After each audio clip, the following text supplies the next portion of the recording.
자, 여러분 안녕하세요. 머니버디입니다. 어니스트입니다. 오늘도 현재 주식 상황이니만큼 물린 주식을 풀어내는 거에 대해서 저희가 얘기를 해보도록 하겠습니다. 시장은 항상 등락이 있죠. 지금 코스닥 차트입니다. 코스닥 일봉 차트를 보고 계신데 작년에도 이런 식으로 하락이 이렇게 크게 있었던 시즌들이 있어요. 이렇게 계속 있었습니다. 근데 지난달쯤에 이 모든 하락을 크게 뛰어넘는 큰 폭의 하락이 있었고, 이때 되게 많은 분들이 계좌가 망가진 걸로 알고 있습니다.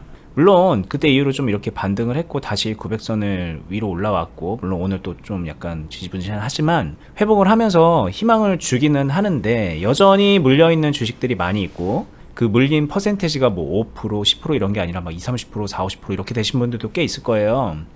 자, 이런 분들이 이제 물린 주식을 해결하기 위해서 이런저런 것들을 합니다. 그리고 그게 너무 궁금하니까 유튜브 영상들도 막 찾아서 보시고 그러는데, 여러 가지 방법들을 보고 아이디어들도 있고, 그러니까 하나씩 실천을 한단 말이에요. 그러면서 시간이 쭉 이렇게 흐르는데, 결과적으로 시간이 흘러놓고 보니까 차라리 그냥 아무것도 안 한 것보다 못하게 되는 그런 경우가 되게 많거든요. 뭘 한다고 하는데 상황을 더 악화시키기만 하는 것들. 근데 이게 한두 가지가 아니기 때문에 그것들을 다 말하기가 참 어려운 측면이 있는데, 그런데 오늘 여러분들이 그 물린 주식을 해결하기 위해서 하는 그 행동들을 최대한 저희가 여러 가지를 케이스를 가져와서 그것들이 뭐가 문제인지 정확하게 짚어드리고, 그리고 그 문제점을 발견했으면 제대로 하는 것들을 이제 바꿔서 적용해야 되잖아요. 그럼 제대로 하려면 뭘 어떻게 하는 것이 필요한지 큰 틀에서의 개념도 잡아드리고 디테일한 부분까지 설명을 해드리는 시간을 가져보도록 하겠습니다. 네, 좋습니다. 일단 오늘 내용은 제가 클럽에서 실제로 굉장히 많은 사람들을 가르치고, 그리고 실제로 처음에 오시는 분들은 대부분이 물린 주식에 대해서 어떻게 해야 될지 많이들 고민하시면서 그 사이에서 고민했었던 내용들, 그리고 제가 그런 것들을 교정을 해드리다 보니까 많은 사람들이 이렇게 한다라는 거를 그냥 경험적으로 너무 잘 알고 있는 부분이 있거든요. 그런 행동들 어디서 균열이 발생하는지 한번 이야기를 해보려고 합니다. 네, 저희가 이제 10가지로 좀 짚어봤어요. 여러분들이 물린 거 해결할 때 하는 것들, 그거를 좀 디테일하게 10가지로 나눴고요. 그 각각의 것들이 뭐가 문제인지, 그리고 어떻게 이제 잡아가야 되는지 말씀을 드려보도록 할게요. 자, 첫 번째입니다. 물려있는 종목을 탈출할 때까지 지속적인 물타기 하는 행동이에요. 지속적인 물타기. 무한 물타기. 주식 투자에서는 투자를 잘하기 위해서 반드시 지켜야 되는 대전제라는 게 존재를 하는데, 대부분 대전제를 무시하고 어떤 방법적인 부분이 메인이 돼서 행동하다 보니까 이게 무너지는 거거든요. 동일한 방법이라고 하더라도 고수가 할 때랑 하수가 할 때 꽤 큰 차이가 존재를 합니다. 그럼 그 큰 차이는 도대체 어디서 나오는 거냐라고 하게 되면, 저는 주식 투자의 대전제, 제가 이야기하는 기본기와 매우 그 결이 일치한다, 이렇게 말씀드릴 수 있을 것 같아요. 그럼 첫 번째, 탈출할 때까지 지속적인 물타기. 이거는 주식 투자에서 종목 안에서 비중을 신경 써야 된다. 이건 기본 중에 기본이거든요. 즉 주식 투자의 대전제라는 얘기죠. 종목 안에 비중을 신경 쓰면서 관리를 해야 되는데, 그냥 단순하게 지속적인 물타기 행동만 한다, 이 말은 종목의 비중을 완전히 무시하는 행동이잖아요. 그렇기 때문에 잘 되기가 힘들다, 이렇게 이해해 주시면 되겠습니다. 네, 어떤 주식에 물타기를 하느냐, 이런 것도 사실 따져볼 문제고, 그 부분은 좀 비중하고는 다른 측면인데, 좋은 주식이라 할지라도 거기에 자금이 무한해서 계속 물탈 수 있는 분들은 없을 테니까 그런 부분은 당연히 짚고 넘어가야 되죠. 그래서 많은 분들이 처음에는 돈이 많이 여유가 있으니까 막 물타기를 계속하고 나는 끝까지 할 수 있어 라고 하다가 어느 순간부터는 자금 압박이나 심리적 압박으로 물타기 자체를 멈추게 되고, 그러면서 평단하고 현재 가격하고 괴리감이 점점 커지고, 그렇게 도태를 하게 되는 경우가 참 많죠. 네, 여기서도 실제로 약간의 응용을 얘기하게 되면은, 인위적으로 종목 안에서의 비중을 일부러 무너뜨리거나 전략적으로 그거를 사용하는 고수들이 존재하거든요. 저도 간혹 사용은 합니다. 근데 이거 역시도 오늘 제가 말씀드릴 대전제, 기본이 정확하게 잘 지켜진 상태에서 일시적으로 한 부분만 균열을 주는 거고, 그거를 다시 메워가는 좀 고급 전략이기 때문에, 이거를 그냥 단순하게 방법만 쫓아가게 되면은 대부분 잘 안 되실 거예요. 자, 이게 지금 그냥 쉽게 말씀드리면은 나는 이제 1,000만 원까지 이 주식을 사야지. 근데 지금 내가 100만 원밖에 매수가 안 돼 있으니까는 1,000만 원대까지는 계속 물 탈 수 있어라고 이제 그렇게 하고서 1,000만 원이 딱 다 차면 그럼 어떡하지? 멈춰야 되나? 이렇게 되는데 이제 언니님은 이런 경우에도 뭐 조금 더 금액을 높여가지고 1,500만 원까지 뭐 물을 탄다던가 그렇게 일시적인 뭔가 좀 전략적인 선택을 그런 식으로 할 수 있다. 초과 비중을 만들어낼 수 있다. 그 이후에 이제 또 다시 덜어내면서 균형을 맞춰가면 되니까. 근데 이거는 말 그대로 고급 스킬이지. 아 그래? 어니스트님도 하니까 나도 할까? 그런 게 아니라는 겁니다. 단순 팁을 드리면은 그 500만 원의 출처가 일반 투자자분들은 돈을 길어오거나 아니면은 뒤를 생각 안 하고 그냥 돈이 있는 곳에서 밀어 넣는 형태를 선택할 텐데, 저는 이게 이 자금을 분명히 계좌 안에서 창출해냅니다. 뭐 그런 차이가 있다라고 생각하시면 될 것 같아요. 네, 그리고 이제 앞으로 계속 말할 또 다른 대전제들을 지켜가면서 그런 거를 하는 거기 때문에 이제 앞으로 계속 얘기를 좀 더 들어주시면 좋을 것 같고요. 이제 두 번째 넘어가기 전에 잠깐 공지를 하면, 자, 저희가 이제 투자 클럽을 하고 있다는 거 이번에 좀 간단하게 말씀드릴게요. 어니스트님의 제자가 돼서 온라인상에서 어니스트님 매매 그대로 토시 하나 틀리지 않게 해 나가는 거 배우고, 그리고 어니스트님한테 그 배운 걸 토대로 수익 만들어 가면서 경험 쌓고 계좌 관리 해 나가는 그런 투자 클럽입니다. 이 클럽을 저희가 또 따로 운영하는 카페에, 요 카페입니다. 주식비더 공유 카페에 가입을 하시면은 공지를 확인해서 가입을 할 수가 있는데요.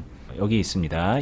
요 카페입니다. 요 카페에 여기 있는 투자클럽 공지 보러 가기 통해서 가입을 할 수가 있거든요. 근데 이제 요즘 제가 연속해서 주의를 드리고 있는 게, 저희 투자클럽은요, 다시 말씀드리지만 지금 보고 계신 이 공지글을 보시고 나서 신청하기가 이 공지글 안에 여기에 링크로 걸려 있습니다. 이 링크를 누르면 신청서 작성하는 페이지가 나와요. 그럼 거기다가 이제 뭔가 좀 인적사항 같은 거 적고서 저희한테 별도로 컨택을 받고 상담을 받은 다음에 가입을 하시는 루트로 되어 있거든요. 이 루트 말고는 없습니다.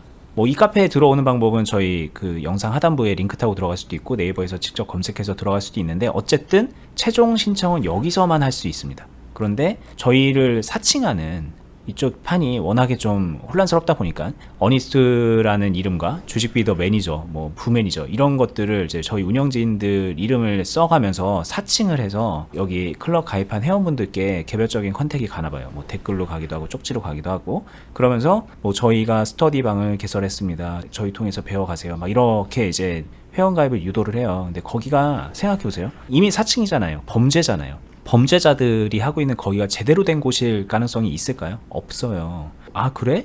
뭐로 가든 도로 가든 뭐 서울만 가면 되는 거 아니야? 어니스트 진품이든 가품이든 상관없다. 나는 거기가 공짜니까 그쪽 가서 뭐 수익 좀 내야지라고 생각하시는 분들도 있을지 모르는데, 절대 주의하세요. 그런 식으로 해서 될 게 아닙니다. 저희만이 정답입니다 이런 건 아니지만 적어도 사기꾼한테는 가지 말아야 되잖아요. 그런 뜻으로 공지를 드리는 거고요. 저희 쪽에 이제 배우고 싶다라고 생각이 드시는 분들은 이 공지 하단부에서 신청서를 꼭 찾아서 요걸 통해서 가입 문의해 보시기를 당부를 드립니다. 자, 그리고 두 번째는 방치하고 새로운 종목을 이제 선택해서 단순히 신규 매수를 들어가는 거죠. 근데 이제 물린 것들을 풀어내야 되니까 마음이 급하니까 단타 위주로 풀어내려고 하는 행동. 네, 이거 같은 경우에는 일단 물린 건 물린 거야. 근데 나 새로운 데서 수익 내면 되지. 이런 기본적인 욕구에서 출발을 하는 것 같고요. 이 행동이 왜 솔루션이 되기 어렵냐면은, 마찬가지로 투자의 대전제에서 계좌 안에서 내가 컨트롤하고 관리할 수 있는 종목 수를 관리해야 됩니다. 이게 대전제인 이유는 내가 내 수용력 안에서 종목들의 수를 정하고 그거를 좀 더 세심하게 디테일하게 고급적으로 관리를 해야 효과가 극대화되는데, 무분별하게 늘린다라고 하게 되면 통제나 통솔이 어려워요. 계좌를 여러분들이 만약에 축구팀을 관리 감독하는 감독이라고 했는데 갑자기 한 경기에 11명이 아니라 20명이 나가서 뛴다. 전술을 어떻게 짤 것이고 어떤 식으로 포지션을 정할 건가요? 그냥 그게 노는 거라면 상관없겠죠. 20명이든 30명이든 50명이든. 근데 그게 아니라고 하게 되면은 체계적인 포지션을 가지고 전략을 짜는 건데, 그런 모든 게 상실합니다. 단순히 종목 수가 늘어나기만 해가지고는 결국에는 종목 하나하나 또는 내 행위 하나하나에서의 스릴이나 감정은 달랠 수 있어도 결국에는 계좌를 잃어버린다. 근데 종목보다 계좌가 우선한다. 이 대전제를 꼭 생각해 주시기 바라겠습니다. 자, 자, 그리고 이 두 번째 저희가 말씀드렸던 거는 최근에 저희가 한 두 편의 영상에서 연속해서 이거에 대한 문제점들을 언급을 했던 것 같아요. 저희 최근 영상들 다른 것들을 같이 보시면 또 도움이 될 것 같습니다. 자, 세 번째는 손절하고 같은 종목에서 기다렸다가 저점에서 다시 재매수해야지 이렇게 생각을 하는 것 같아요. 처음에 이 이야기를 들으면 이게 더 맞는 것 같아 보이기도 해요. 잠깐 상황을 한번 보겠습니다. 예를 들면은 이런 거죠.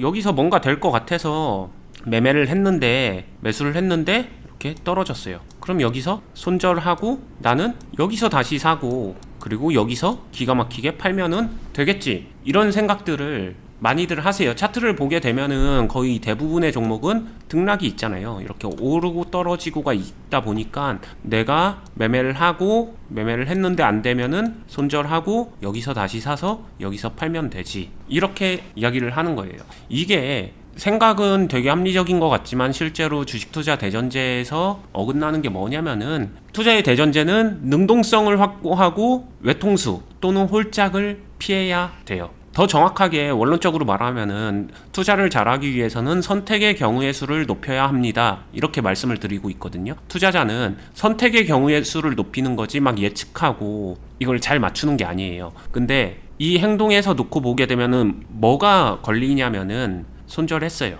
손절한 것까지? 그럴 수도 있지. 근데 여기서 사는 행동, 이 사는 행동과 여기서 사는 행동은 근본적으로 같은 사람이 했다라고 했었을 때 뭐가 다를까요? 다른 거 없어요. 둘 다 똑같이 매수입니다. 다만 행위적으로 오르면 매도고 여기서 떨어지면 손절이고, 문제는 이거예요. 여기서 손절한 행동 자체가 잘못된 게 아니라 이 전체의 매매를 보게 되면 이러한 행위를 하는 사람들은 결국에는 본인도 모르게 홀짝으로 가고 있는 거고, 홀짝으로 가고 있는 거는 투자자가 가질 수 있는 수없이 많은 선택 중에서 선택의 범위를 극소화시키는 게 문제다. 대전제를 지킨다는 거는 이 극소화시키는 게 아니라 선택의 범위를 극대화시켜야 된다, 이렇게 말씀드릴 수 있습니다. 네. 그리고 실제 케이스에서는 여기서 손절하면 자기가 원했던 가격까지 떨어지지 않는 경우도 되게 많잖아요. 그리고 떨어지긴 떨어지지만 굉장히 뜸을 들이면서 떨어지는 경우에 여기가 이제 잠깐 이렇게 그려지면, 여기가 만약에 5년 걸렸다고 가정해보세요. 5년 동안 뭐 하실 건데요? 5년 동안 또 다른 거 이런 거 하겠죠. 그리고 안 되면 손절하겠죠. 그래서 실제 케이스는 내가 원하는 대로 가지 않는다, 그 홀짝이 늘 맞는 것이 아니다 라는, 이거 뭐 되게 당연한 그런 전제인데 이거를 무시하고 될 것처럼 행동하는 게 이제 가장 큰 문제인 것 같습니다. 네. 자, 네 번째는요, 세 번째하고 거의 비슷합니다. 근데 다 손절하려니까 좀 아깝다, 말 그대로 이제 다 손절했는데 올라가면 어떡해, 이런 생각이 드니까 한 3분의 1 정도만 할까? 한 절반 정도만 일단 손절할까? 그 다음에 이제 더 떨어지면은 그거 손절한 만큼 다시 사서 평단 낮출 수 있는 거잖아 라고 이제 이렇게 생각하고 실천하는 분들도 있을 거예요. 네. 이것도 결국에는 정도의 차이일 뿐 3번에서 설명한 것과 굉장히 비슷하다고 보시면 되고요. 여기서 대신 여지는 있는 것 같아요. 지금 네 번째 방법을 조금 더 세련되게, 조금 더 섬세하게 컨트롤하고 균형을 맞출 수 있게 되면은 저희가 이야기하는 리밸런싱하고 닮아 있는 부분도 있습니다. 근데 닮았다라고 말하기는 좀 어려운 부분도 있어서 요 얘기는 이따가 제 관점으로 추가적으로 설명하는 시간을 가져보도록 하겠습니다. 네, 이게 저희가 리밸런싱, 물린주식 관리, 똥처리 이런 걸로 예전에 영상도 많이 올렸고, 그러니까 그 영상을 보시고 나서 아, 이렇게 하는 거군요 라고 하면서 저희 얘기를 이렇게 해석해서 실천하는 분들도 있거든요.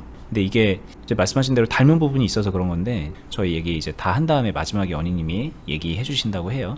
그리고 다섯 번째는 물린 종목은 일단 그대로 두고, 근데 다른 계좌를 파가지고 그 똑같은 종목을 지금 현 시점에서 매수를 해서 매매를 하기 시작하는 거죠. 지금 있는 상황에서 뭘 하려고 그러니까는 막 많이 물려 있으니까 얘는 일단 둔 다음에 가격이 지금 상대적으로 싸져 있는 지금 시점에 매수를 해서 매매를 시작한다, 이 전략도 이제 은근히 좀 생각을 하시는 것 같거든요. 네, 다섯 번째 케이스는 의미하는 게 되게 많은 것 같아요. 실제로는 이제 오늘 얘기가 물린 종목을 풀어내려고 하는데 악화하는 행동이라서 그렇지, 행동조차 못하는 사람들도 5번에 걸리는 것 같은데, 즉 손실매도 못하는 사람들 있잖아요. 조그만 손실도 절대 나는 보기 싫어 하는 사람들, 그런 분들이 물린 종목들을 못 풀어내죠. 그냥 방치하게 되고, 5번 케이스 같은 행동을 하는 사람들이 반드시 알아야 되는 투자의 대전제는 마이너스 매도도 어느 정도 할 줄 알아야 된다. 계좌라는 관리를 위해서 이거는 다시 아까 전에 설명한 대전제랑 중복되는 부분도 있습니다. 계좌가 우선한다. 계좌가 종목보다 우선한다. 연결되는 내용인데 결국에는 투자에서의 대전제라는 기본 그 큰 틀은요, 서로 다 연결이 되어 있어요. 그 의미와 뜻하는 바가.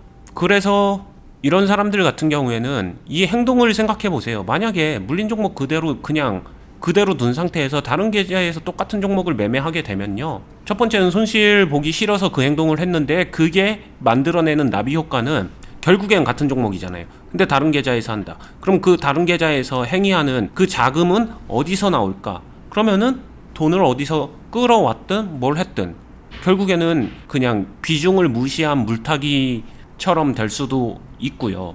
그리고 종목은 하나지만 사실상 종목 수도 늘어난 것 같은 되게 아이러니한 현상이 나타나기 때문에 5번 방법이 별로 좋진 않습니다. 물론 고수들이 5번을 다른 방법으로 응용하는 케이스도 있긴 한데 이거는 완전히 다른 얘기이기 때문에 오늘은 패스하도록 하겠습니다.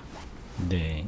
이거의 이제 가장 큰 문제는 나는 물린 종목은 여기다가 더 살 수는 있을지언정 뭐 팔거나 뭐 어떤 조치도 못한다, 이런 분들이 하는 거거든요. 이게 따지고 보면 뭔가 좀 잘은 하고 싶은데 나 이거 물려있으니까 일단은 그냥 두고 싶어, 이 생각 때문에 이거는 방치하게 되는 그런 심리가 들어가 있다. 근데 그거 자체가 대전제를 어기는 거라서 그래서 가능성이 낮아지게 되는 겁니다. 자, 6번째 적은 거는요, 시스템 매수. 이거 저희가 예전에 얘기했는데 물타기를요 시스템적으로 하는 거죠. 나 오늘 1만큼 못 탔으면 그 다음날 2, 그 다음날은 4, 그 다음날 8, 이런 식으로 물타기를 비례적으로 키워가면 이게 금액이 늘어나면서 내 평단이 낮춰지는 효과도 계속 유지를 시킬 수가 있거든요. 그래서 이제 빠져나올 가능성이 되게 높아지는 거죠. 네, 이거 실제로 한번 봐볼게요. 어떤 식으로 하냐면은 이런 식으로 갈 때 여기서 매수를 했다라고 해볼게요. 여기서 뭐 100만 원을 샀어요. 근데 여기서 빠졌네? 여기선 200만 원을 삽니다. 그러면은 나는 300만 원이 되는 거고, 그 다음에 여기서는 400만 원을 삽니다. 그러면은 나는 700만 원이 되는 거고, 이런 식으로 비례적으로 시스템 베팅하는 사람들이 있어요. 이 시스템 베팅이라는 출처 원천이 어디냐면은 카지노나 도박장이에요. 자, 출처 원천 자체가 도박장입니다. 어때요? 약간 좀 도박적인 성향이 있는 거겠죠. 이렇게 하면은 그래도 만들어지는 경우가 존재를 하기 때문에 이거에 대해서 사람들이 미련을 갖는 것 같은데, 이거를 투자 기본 원칙에서 대전제에서 뭐가 문제냐라고 하게 되면은 계좌에서 운영되는 자금을 연속적으로 컨트롤하기가 되게 어려워요. 무슨 말이냐면은 어찌됐든 사람의 돈이라는 거는 유한해요. 투자자의 돈은 유한합니다. 만약에 내가 운영하는 자금이 무한한 자금을 하고 있다라고 하게 되면 하셔도 돼요. 정말로 이 숫자가 기하급수적으로 커진다고 하더라도 내가 할 수 있다라고 하면은 하셔도 됩니다. 근데 대다수의 사람들은 이 패턴에서 한 이 7번째까지는 버티지만 이 이후에 나락이에요. 여기서 그냥 한 번에 갑니다. 근데 이 한 번에 가는 게 여기서 깡통이나 아무것도 할 수 없는 지경에까지 치명적인 상황이 발생하기 때문에 도박에서 말하는 거는 오릭난다고 하죠. 계좌 손실 마이너스 60% 상황인데 돈이 하나도 없는 상황. 네. 근데 그 종목에 돈은 다 들어가져 있고, 이게 단순한 원리적으로도 안 좋은 상황에서 돈을 계속 넣은 거니까 리스크는 맥스로 극대화시키는 거예요. 근데 이렇게 해가지고 수익성은 현저하게 떨어집니다. 해결은 어떻게 될지 몰라도 해결에 급급한 매매로 이어지는 거예요. 좋을 때는 정작 베팅을 못하고. 이게 좋을 때는 여기일 거 아니에요. 근데 여기는 베팅 금액이 제일 작은 구간이니까 이때 수익이 나더라도 수익성이 떨어질 수밖에 없는 거죠. 그렇죠. 예를 들면은 수익 나는 종목은 한 700만 원 매수해가지고 수익을 나는 거고, 손실 나는 거는 7천만 원 또는 7억을 가지고 있는 거죠. 그런 상황에서 하게 되면은 이 700만 원으로 아무리 수익을 내더라도 7억 가지고 한 마이너스 50% 맞고 있다, 그리고 추가 자금 더 이상 여력 없다 하게 되면은 이 사람은 그냥 계좌 잠식에 소생불가 판정을 받는 거거든요. 이 사람이 소생할 수 있는 방법은 이거 손절밖에 없거든요. 아니면은 저 종목이 정말 운 좋게 올라와 주는 거를 기도하고 기다리는 것밖에 없습니다. 다시 외통수에 빠지는 거죠. 아까 전에 이야기 드렸었죠. 투자 대전제 중에 외통수를 피해야 된다, 경우의 수를 높여야 된다. 근데 이거는 스스로 외통수의 길로 묵묵히 걸어 들어가는 거라서 이 방법은 피해야 된다, 이렇게 말씀드릴 수 있겠습니다. 네. 자, 7번째는요, 자, 이제 묵묵하게 기다립니다. 꾹 참았다가 야, 이건 진짜 저점이다라고 생각하는 곳에서 완전 이제 물타기를 크게 들어가는 거죠. 무한 물타기가 아니라 이제 대박으로 이제 영혼까지 끌어가지고 스나이핑해서 나 이제 진짜 여기서 저점 매수야라고 하면서 이제 이런 식의 물타기를 하는 경우죠.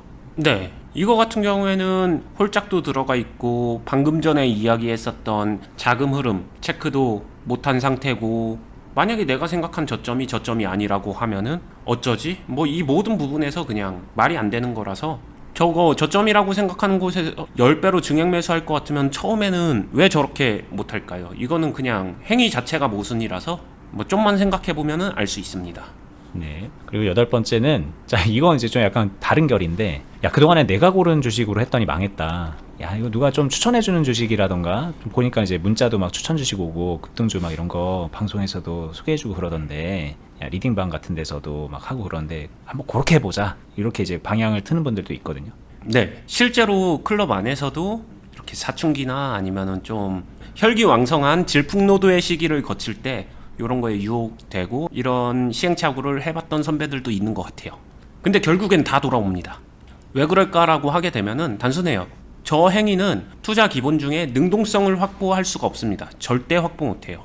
그리고 단순히 이게 문자만 와서 그럴 수도 있지만 되게 많은 곳에서 단순히 종목만 추천해주고 나서 관리라는 게 빈약하기 때문에 능동성이 현저하게 떨어져요. 근데 저희가 실제로 저랑 버디님이 하고 있는 투자 클럽에서는 그 부분을 정말로 많이 신경 쓴 것도 사실이고요. 관리, 능동성을 실제로 투자자한테 심어주고 만들어주고 경험을 채워주고 실력을 키워주기 위해서, 성장시켜주기 위해서 종목을 선택하고 그걸 관리하고 있는 그대로 모든 행동들을 해보죠. 그러한 경험들을 충족시키는 거예요. 단순히 추천 종목을 급등주다 하고서 산다라고 하게 되면은 갈지 안 갈지 모르는 상황에서 그 안에서 어떻게 능동성을 확보하겠어요. 그 자체가 이미 투자 대전제와는 어긋나 있다라고 생각할 수 있을 것 같고요. 그 다음에 하나 더 중요한 거는 이거 행동하는 사람이 자기 자신이잖아요. 본인의 실력에 따라서 정말로 천차만별이겠죠. 그러니까 저거는 중심 자체가 안 잡히는 행동이다, 이렇게 이해해 주셔도 되겠습니다. 네, 사람이 어떤 종목이 오를지 막 그런 거를 알 수가 없어요. 그 누구도, 고수든 뭐든 간에. 이거 하는 그런 곳들이 고수가 아닌 것들도 문제고, 고수라 하더라도 이거를 종목을 추천해가지고 이게 오를 거를 맞춰준다? 이거는 아예 불가능한 거에 도전을 하려고 하는 겁니다. 예, 저도 다 질풍노도의 시간을 겪었고, 언니님 만나기 전후에 뭐 이런 것들 다 뛰어들어 봤던 선배로서 말씀드리는데 저게 길 없습니다. 네, 아홉 번째는, 이거는 이제 뭐 하는 거라고 하긴 좀 뭐하지만, 야, 나는 그 누구보다 열심히 존버하면서 기다릴 겁니다. 다시 본전 올 때까지. 이런 식의 이제 이것도 자기의 행동이라고 생각을 하는 분들이 있겠죠. 네, 이거 같은 경우에도 아까 설명과 중복되는데, 투자의 대전제에서 능동성을 확보하고 외통수 또는 홀짝을 피해야 된다. 즉 투자자의 선택의 경우의 수를 높여야 된다. 여기에 정확하게 어긋나는 거죠. 무한 존버라는 거는 오르기만을 기다린다. 나에게 선택지는 하나밖에 없는 거예요. 이 행동은 굉장히 무모하고 합리적이지 않다, 효율적이지 않다, 이렇게 이해해 주시면 될 것 같아요. 존버, 기다림 필요합니다. 저희 유튜브에서도 강조하는 키워드 중에 하나예요. 근데 단순히 무한 존버? 이건 아니죠. 관리하면서 기다려야 그 다음 때도 오고 기회도 오는 것이지, 그냥 무한 존버? 이거는 결이 완전히 다르다라고 볼 수 있겠습니다. 네. 자, 이제 마지막인데요. 이거는요. 아, 물렸어. 나 괴로워. 한 해 동안 망한 것 같아. 그럼 이제부터 내가 그동안에 잘못해왔으니까 좀 방식을 바꿔볼까? 나 그전에는 테마주에 막 올라탔었는데 이제부터는 그냥 우량주 같이 투자하자. 뭐 이렇게 생각하는 분들도 있고, 나 그동안에는 실적주라고 해서 좋은 우량한 것들 모아갔는데 그것도 아닌 것 같네. 반대로 이제 수급주 해가지고 단타를 쳐야 되나? 종목의 성격을 바꾸고 매매의 성격을 바꿔보는 그런 시도를 하죠. 되게 단순하게. 네, 맞아요. 실제로 이런 사람들 되게 많이 봤고 되게 많이 존재하는 것 같은데, 그냥 쉽게 말하면은 종목을 탓하는 거죠. 근데 죄송합니다. 문제는 자신입니다. 자기 자신이에요. 물론 굉장히 희박한 확률로 종목이 문제인 경우도 존재는 해요. 진짜 이상한 종목을 고르는 분들도 있으니까. 근데 그것조차도 결국엔 자신의 눈이 문제인 거죠. 즉 포괄적으로 이야기하게 되면은 종목을 탓하기 전에 자신이 기본기가 안 갖춰진 걸 수도 있겠다라고 의심을 먼저 하고 합리적인 변화를 해주는 게 좋다라고 생각을 하고요. 이게 문제인 이유는요, 본인은 그대로인데 종목 자체만을 바꿔봤자 결국에는 조금 전에 이야기했었던 투자에서 기본 대전제, 스스로 능동성을 확보할 줄 알아야 된다. 이거를 지킬 수가 없어요. 능동성을 확보한다는 거는 최소한의 기본을 알고 지금 시점에서 뭘 어떤 걸 해야 될지, 해야 될 것과 하지 않아야 될 거를 구분하면서 행위들을 이어나가 줘야 되는데, 그 자체를 구분, 분류, 이행 아무것도 못하는데 단순히 종목 바꾼다고 되진 않겠죠. 이거 바라는 거 자체가 결국에는 올라가는 종목 찍어내고 싶다, 홀짝으로 가고 싶다라는 말로 귀결되는 얘기 같습니다. 네. 자, 일단은 여러분들 이제 좀 그래도 참고하시라고 그동안에 말했던 이 투자의 대전제, 이것들이 왜 잘못됐는가, 이거를 못 지켜서 잘못된 겁니다 라고 이제 얘기했던 것들을 정리를 좀 해봤습니다. 자, 첫 번째는 계좌의 종목 수를 관리하는 거죠. 이게 계속 종목 수를 무한하게 늘려나가면서 관리를 하는 거는 뭐 현실적이지도 않고 합리적이지도 않으니까. 그리고 두 번째는 똑같은 종목 안에서도 좀 정해져 있는 비중 안에서 관리를 해야 되는 거잖아요. 이거 마찬가지로 이제 돈이 무한하지도 않을 거고 비중을 계속 초과해서 늘려나갈 수도 없는 거니까 여기에 위반되는 것들은 뭐 무한 물타기 이런 것들은 안 된다 말씀을 드렸고, 세 번째는 계좌 안에서 연속적으로 현금 흐름이 체크가 돼야 됩니다. 되게 일시적으로 막 이게 현금 흐름이 망가지기도 하고 그러다가 영원히 손 쓸 수 없을 만큼 현금 흐름이 나빠지는데 여기에 위배되는 것들을 많이 택한다. 그게 문제다라고 말씀드렸던 거고요. 네 번째는 이게 되게 중요한 건데, 능동성. 내가 스스로 능동적으로 뭔가 상황을 극복할 수 있는 능력이 되느냐, 그리고 그 과정에서 외통수에 걸려가지고 이게 마치 그냥 홀짝처럼 카지노처럼 내가는 홀이라고 생각했는데 짝이 돼서 망했네, 짝이라고 생각했는데 홀이었네, 외통수네, 이제 어떡하지? 이런 식으로 이제 끝나버리지 않게끔 선택의 경우의 수를 높여가면서 관리하는 방향이어야 됩니다 라고 말씀드렸고, 그리고 그런 것들을 다 하려면은 이제 되게 기본인데 마이너스 상황에서 매도도 좀 할 줄 알아야 돼요. 다른 게 아니라 관리를 위해서. 손절하라는 얘기랑은 좀 다릅니다. 마이너스 상황에서 그냥 방치만이 선택이 되는 분들은 애초에 이 모든 게 이제 다 같이 유기적으로 엮여 들어가기 어려운 그런 상황에 놓일 거예요.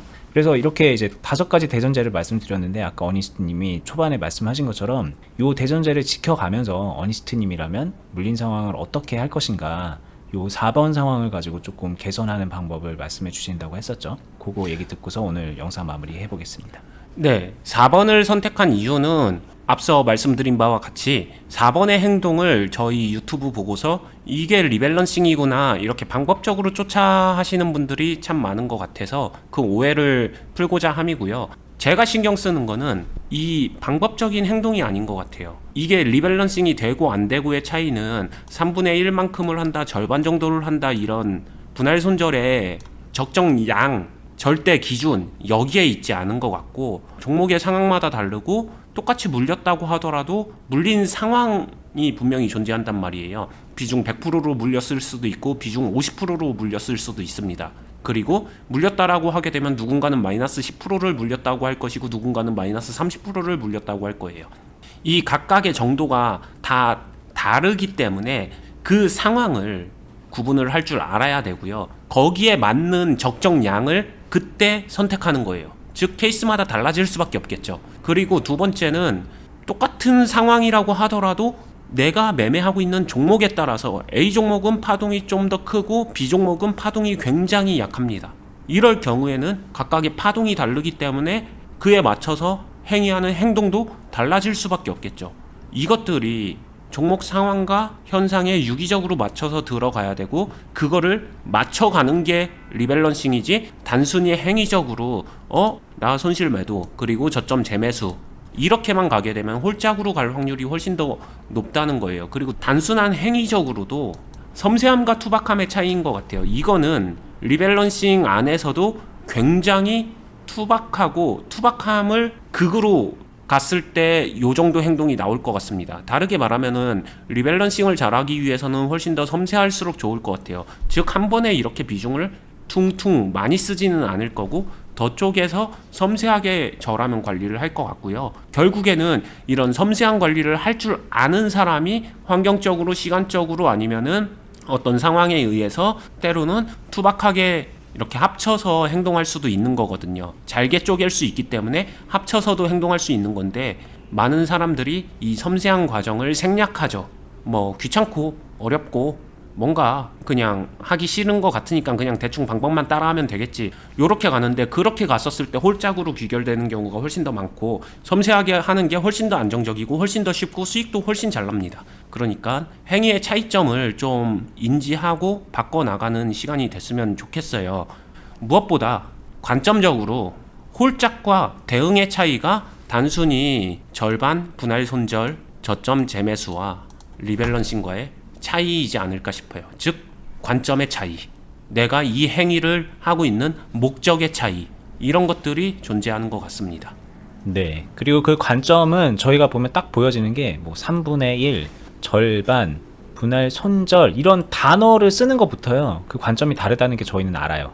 그래서 이제 이런 말을 어떤 식으로 하든 간에 그거는 다른 관점입니다라고 저희가 쉽게 그렇게 말씀을 드리는 이유거든요. 근데 이제 그래서 어니스트님이 말하는 그 리밸런싱 궁금하잖아요. 오늘 오랜만에 좀 영상이 좀 길었습니다. 근데 이 긴 영상에서 리밸런싱을 또 덧붙여서 얘기하려 그러면 솔직히 오늘 하루 종일 얘기해도 모자랄 정도로 좀 방대해요, 양이. 그만큼 이게 간단한 얘기는 아니에요. 여러분들이 다 그거를 소화를 하려면. 그렇다고 우리가 안 알려줬느냐, 그것도 아니고 예전 영상에서도 많이 설명을 드렸으니까 과거 저희 주요 영상들 좀 보시면서 일단 관점 맞춰가시고 디테일한 부분을 잡아가면 좋겠고요. 그거 잡아간다고 해도 바로 그냥 자기께 소화가 되는 게 아닙니다. 왜냐면 능동성이라는 거는 자기 실력에서 오는 거고 경험에서 오는 거기 때문에 이 부분이 되게 중요하게 채워야 되는 요소인데, 저희가 아까 이제 공지하면서 말씀드렸던 투자클럽에서 어니스트님한테 제자로 들어와서 배운다고 그랬잖아요. 그 방식으로 여러분들 제대로 채워갈 수 있습니다.